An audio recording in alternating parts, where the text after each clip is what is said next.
Hello, everyone. Thanks much for being here. We have half an hour, and I'd love to take you through a journey that's very close to my heart.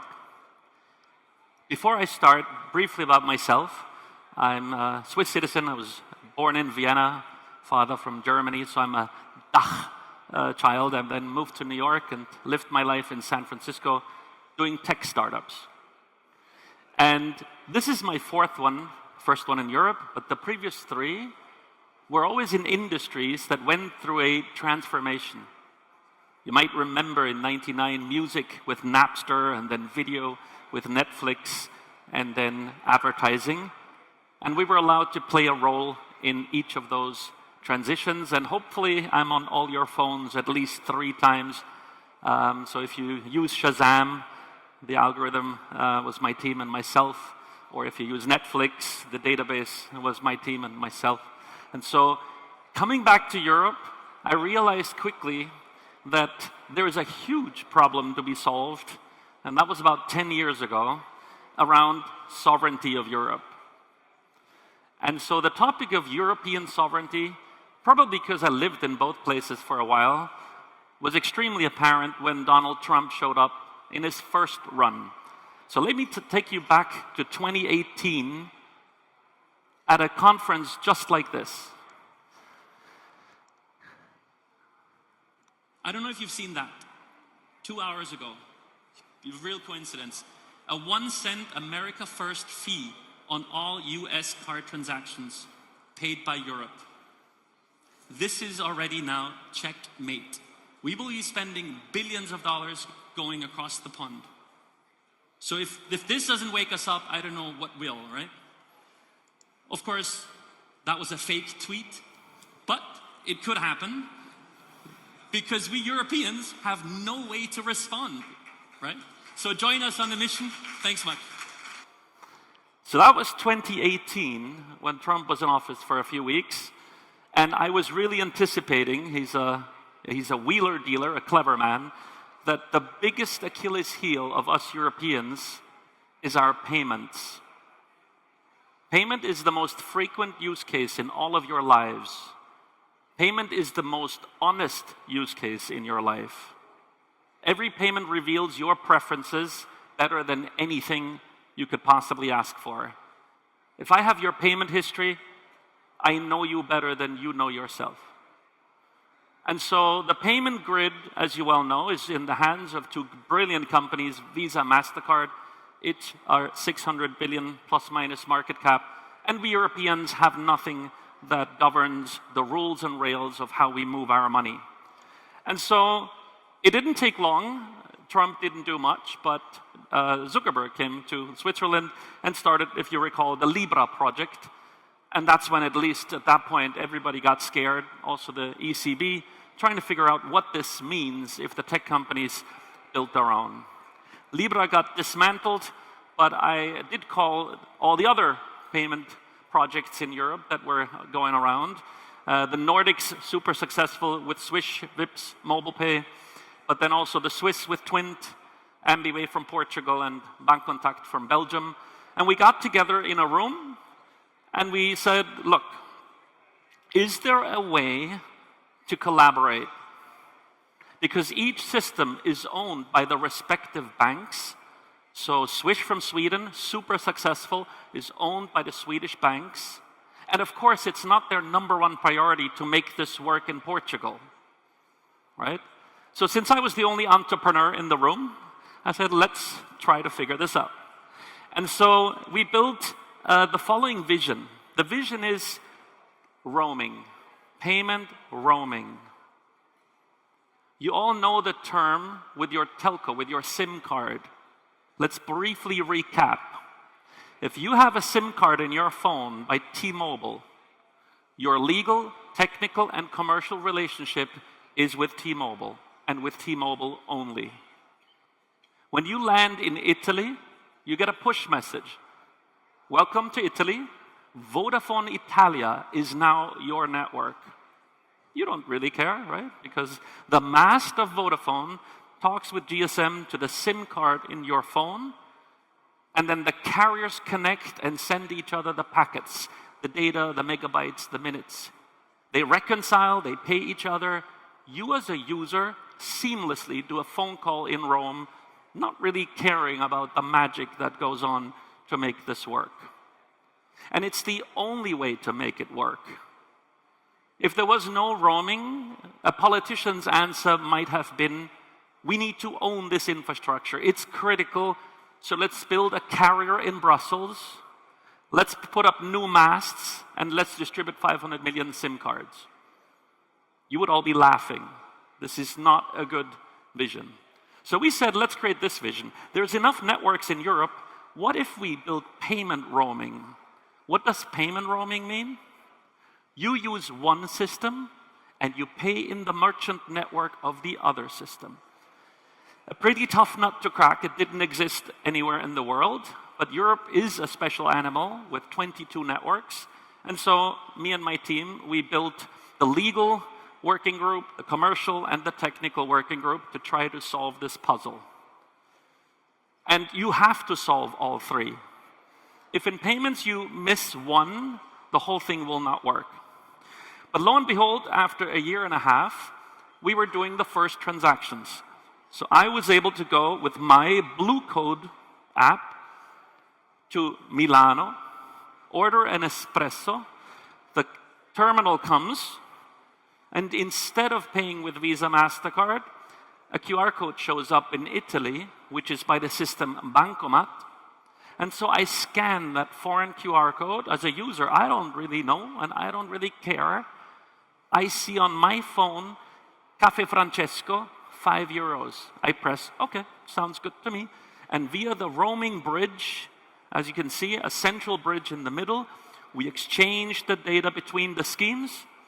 And for me, it was a Blue Code transaction. That's my system where I come from, and it worked. For the merchant, it was a Bancomat transaction. He had no idea that I was traveling in from Vienna. So that's a way, suddenly, where two systems doubled up. Now, if you add the third system into the center, and the fourth, and the fifth, and the sixth, suddenly you have a grid that is built from existing infrastructure that cost billions and decades to create. In the Euro Championship in Germany, we showed this then in real production.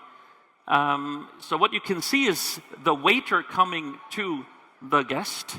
This is the Sparkasse, the German savings bank's S-POS app, shows a QR code, and now the Italian scans the foreign QR code.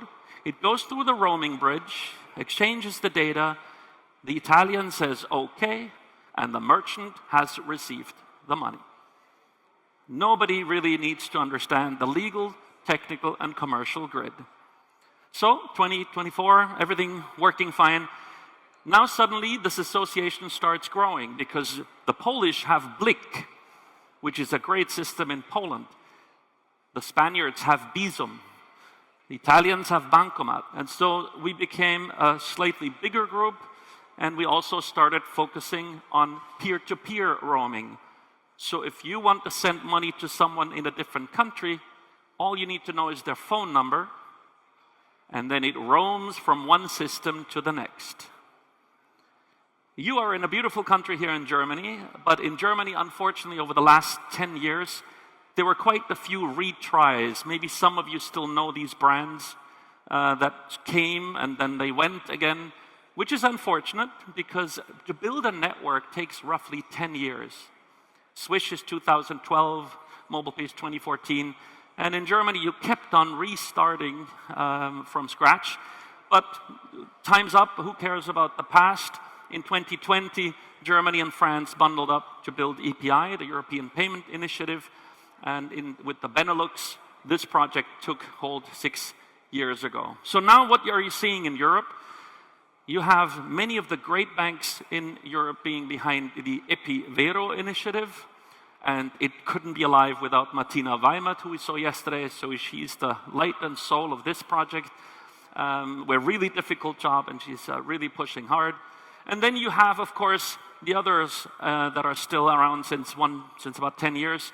And that's always people. When you build stuff, it's people. So at SIBS, you have Maddalena, now Teresa, and then at Bancomat, you have Fabrizio and Massimo, and at Bizum, Martin, and Fernando. And so these guys are now getting together and building peer-to-peer. We manage the transactions, so when an Italian sends money to Bizum, that it runs through this hub. But you see that between Portugal and Spain, they also created a bilateral connection, which is smart. You should be able to do this centrally and bilaterally. And maybe you've seen last week, now the big marriage, Epivero has announced that they will want to be also joining the party, becoming interoperable with the EMSA or Europa initiative that you see on screen. So over the last 10 years, that was a short run through what happened in each country, how we managed to build interoperability in a first step, and how now it looks like the private sector is slowly but surely moving in the right direction. As an entrepreneur, this is way too slow, of course. We've had this for 4 years. There's no reason why we don't press the button now, but I'm at least really hopeful that now that sovereignty is in everybody's mind, maybe now the speed picks up. Now, the politicians in Brussels, and I can't fault them, after Libra 2019, they got really nervous. We're writing 2026, and there's still no way for a German to pay in Italy without using MasterCard or Visa. So the concept comes up to build a new network, the Digital Euro Network.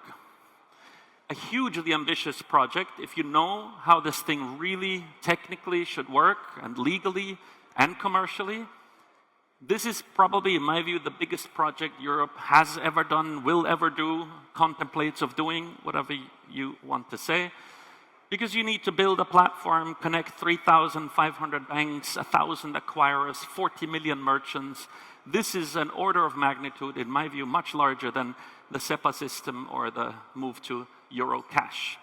But let's see, I can't blame the parliamentarians. There's two key people, Mr. Navarrete, very smart man, who basically argues the case, let the private sector figure this out, and let the digital euro just be a fallback.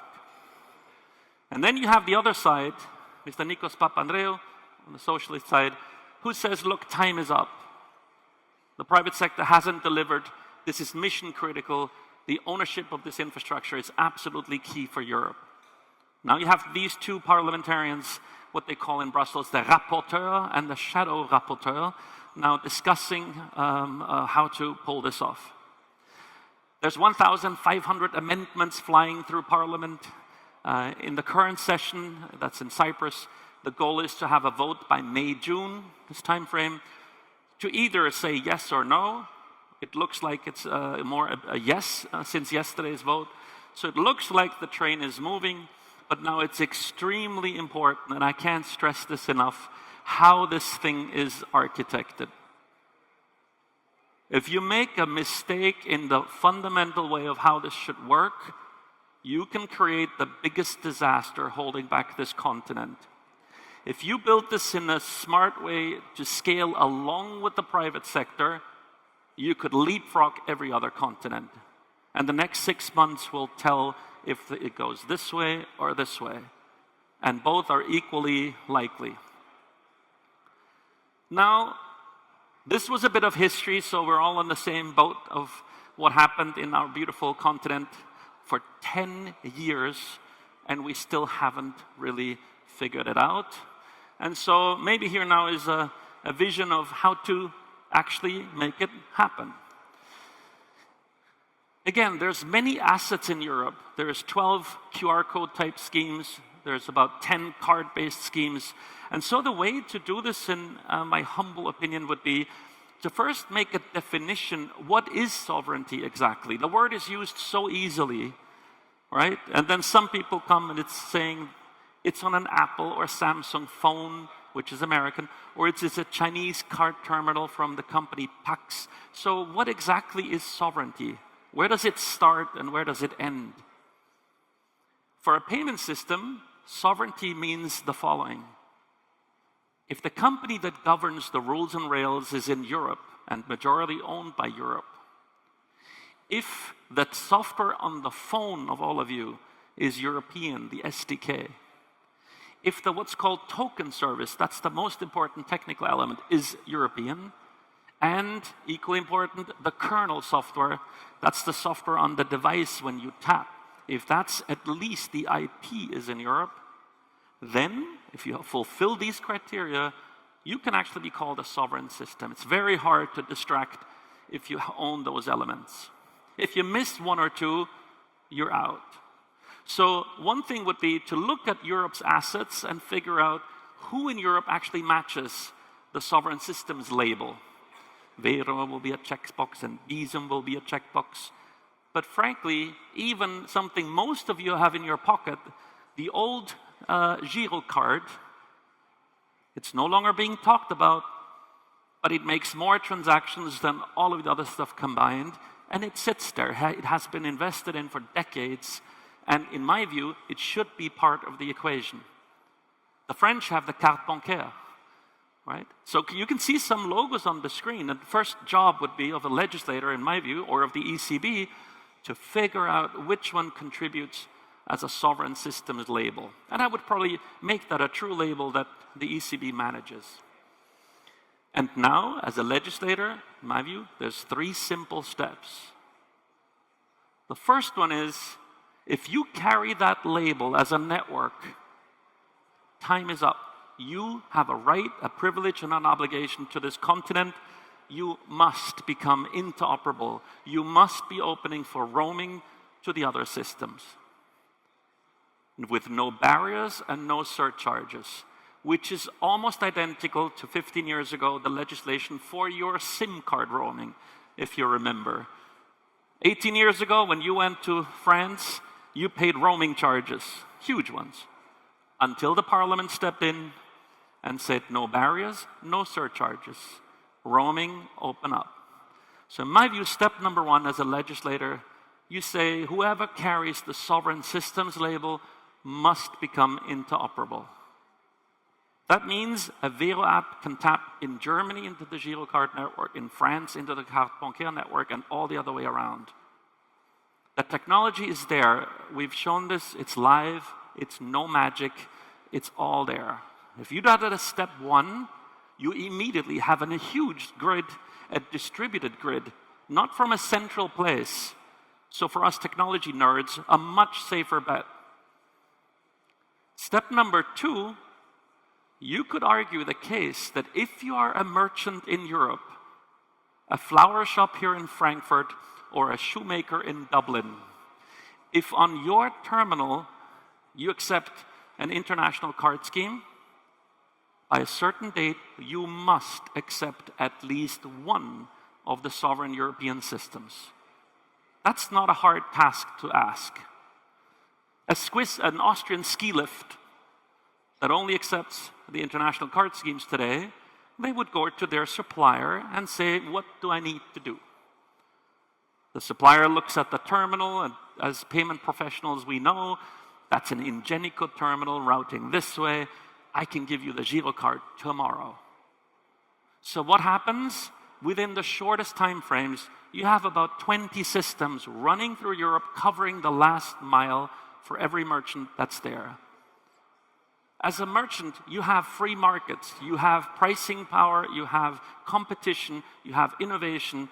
So in my view, that's the best way to service the end consumer, the networks, Europe, and the merchants. And it will be much faster and much less risky than standing up yet another network.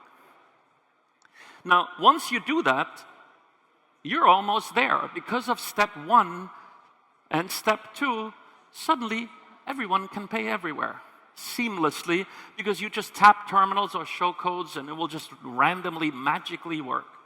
You don't have to, as a consumer, understand why. You do click, click, tap. And somehow it manages to route to the proper place and authorize and capture. So if you have the label, that's always maintained. You might even be on the Foreign Investment Act. You can't easily sell abroad at this point. You become interoperable. you get the market covered, and here we go. Now, having these attributes is not rocket science. It really is something we can do as Europeans if we want very, very quickly. Now, what does that mean for the digital euro? At this point, Mr. Navarrete might be happy because the private sector, maybe with a few deadlines, managed to pull off the grid. The other side of the house wants a replacement for cash, a digital alternative, so the digital euro, and you can well understand that that's a good and noble idea if you believe in that. So the way to do this is to build a digital euro and mandate it to the scheme, to the issuers, to the banks, and you get added to the list because you're the public good. That means next day you can roam in the same network. It won't take 10 years, it won't take 5 years, it won't take anything because you basically leverage the same technology that has been already built. What does that mean? Very concrete. You have a digital euro in Europe and you scan or tap anywhere and it will just magically work without having to raise the grid again, without mandating on price fixing at the merchant level. Because this will be very tricky if you do it otherwise.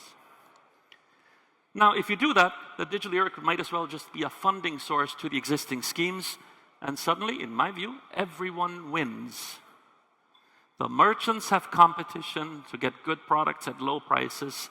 The banks don't have to raise yet another network from scratch for a not very effective business model, which they will not do. And so that's why the argument was a few minutes ago, if you architect this properly, the incentives of the stakeholders will create great products. If you architect it the wrong way, in my view, you will create the biggest disaster ever. And I use the word lightly. Why? If you block 40 million terminals with software upgrades, certifications, if you really know how this works, this is a decade-long project, even if you have the force of the law.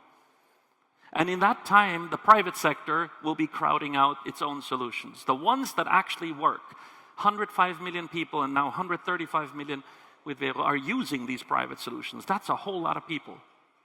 So I think the mandate must be for all of us, and it's not many people in Europe, it's about 20 people, to actually sit together and make this smart.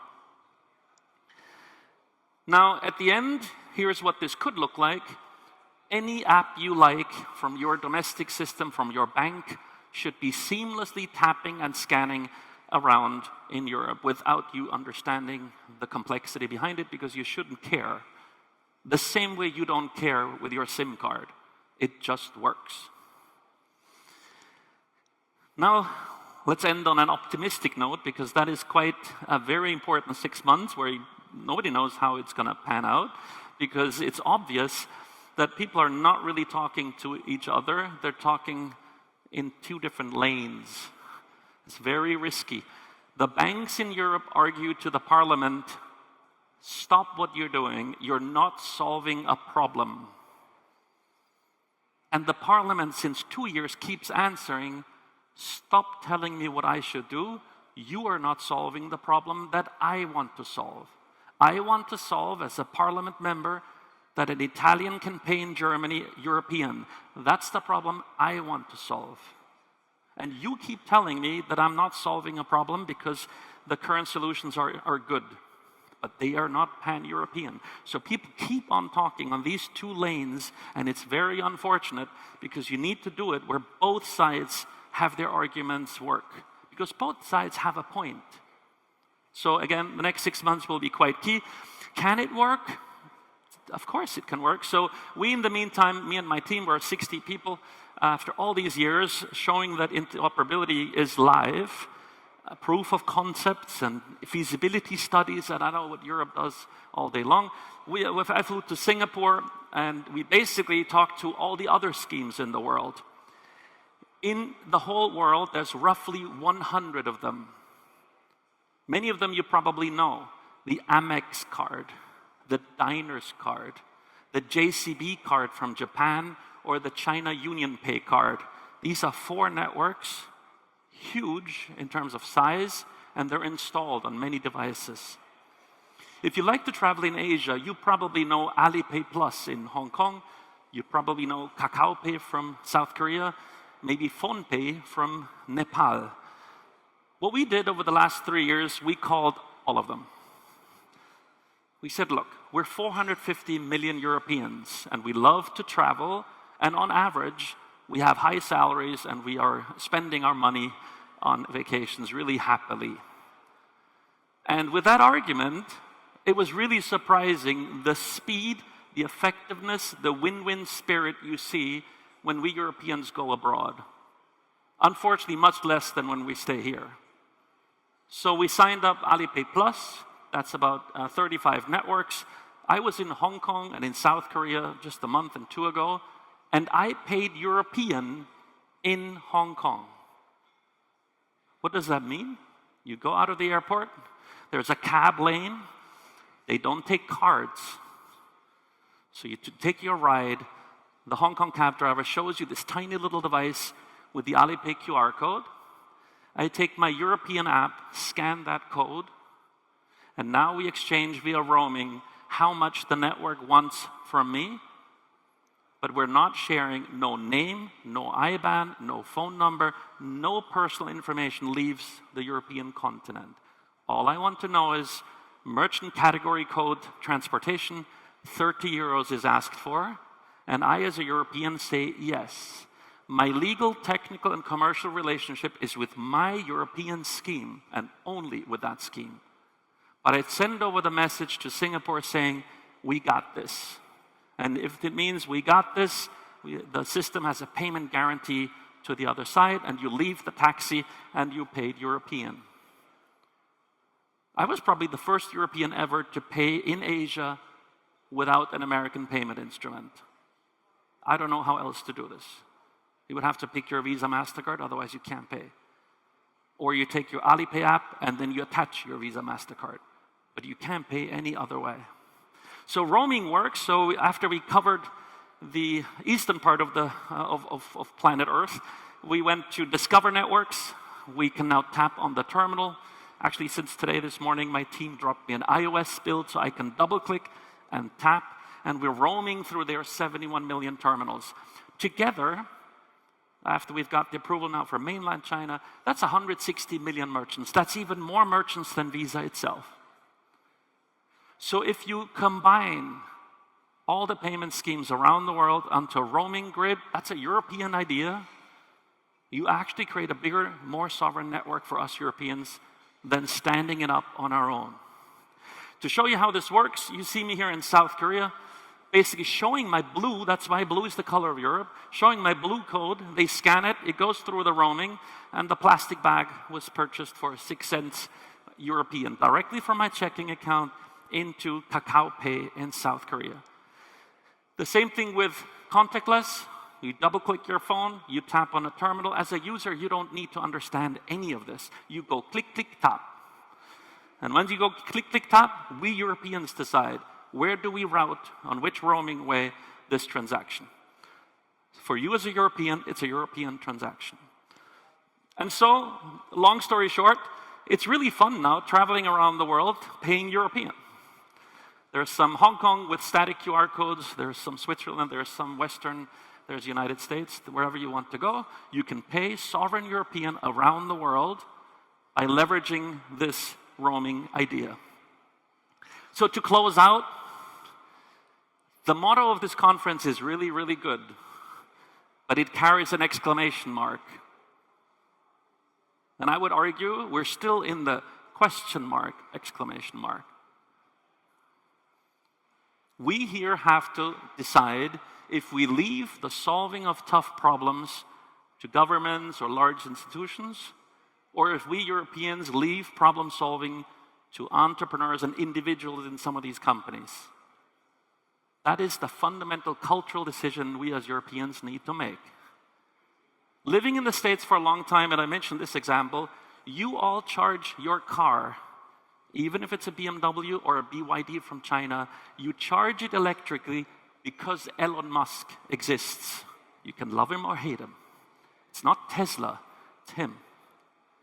You use your phone because Steve Jobs existed.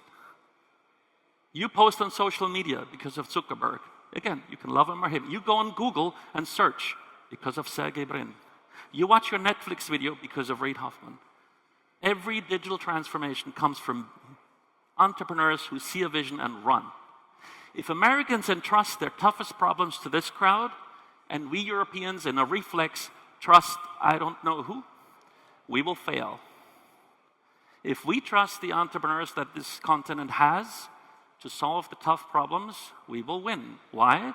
Because with smaller markets and more fragmented markets and more regulation, which we all find horrible, but it raises the bar to be even better.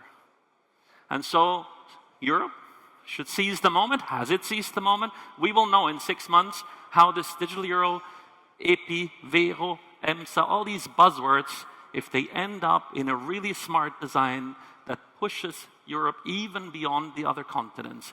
Or we do not do this and we end up in a nightmare. I am hopeful as an entrepreneur. You're always hopeful.